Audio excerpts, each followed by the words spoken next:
ฝากฟ้าครั้งหนึ่งเรามีรักที่งดงามแต่ทุกความฝันที่ฉันหวังยังเอื้อมไม่ถึงเราจึงยืนห่างกันต่างยึดในความจริงของตนเชื่อว่ารักที่มีคือรักของเราแค่ฉันกับเธอวันนี้เราสาบานต่อฟ้าจะเกิดมาอยู่บนดินสร้างความฝันให้ความรักนี้มีความหมาย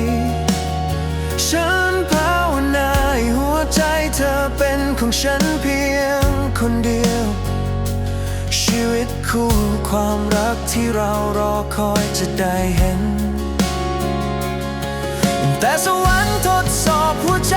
ศรัทธาและความเจ็บปวดความรักถูกพิสูจน์ท่ามกลางสายฝนที่โปรยลงมา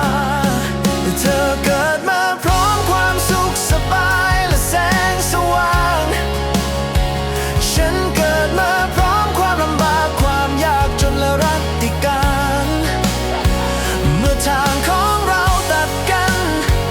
เธอกลับมองหลบไปเธอหันหน้าเมินไม่มีแม้คำจะพูด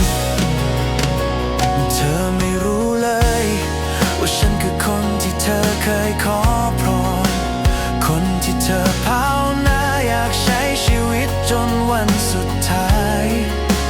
แม้ฉันจะรักเธอมากเกินคำใดจะกล่าวฉันก็ยืนอยู่ข้างทางแค่มองเธอเดินจากไปแม้เป็นเพียงจิตวิญญาณหรือดวงใจข้ามภพนี้เธอบอกว่าจะไม่ทิ้งฉันไม่ว่าเช้าหรือค่ำคืนเธอยังจำคำสาบานที่เราพูดไว้ได้ไหมคำอธิษฐานที่กระซิบขอพรจากสวรรค์นั้น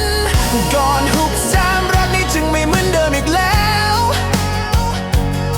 เหตุใดคำสัญญาจึงเลือนหายกลายเป็นความเจ็บปวดความรักนี้ไม่ใช่ทางที่เราเคยสาบานจะเดิน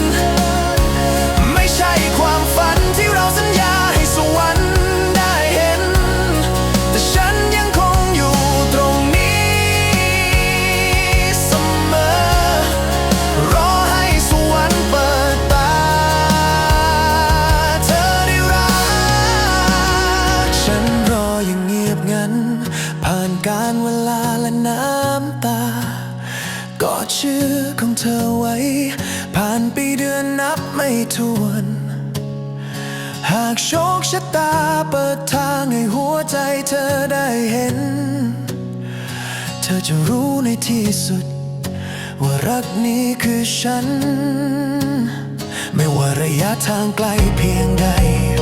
ไม่ว่าต้องแลกด้วยอะไรฉันจะยืนอยู่ตรงนี้แม้ความหวังจะเลื่อนรางหากสวรรค์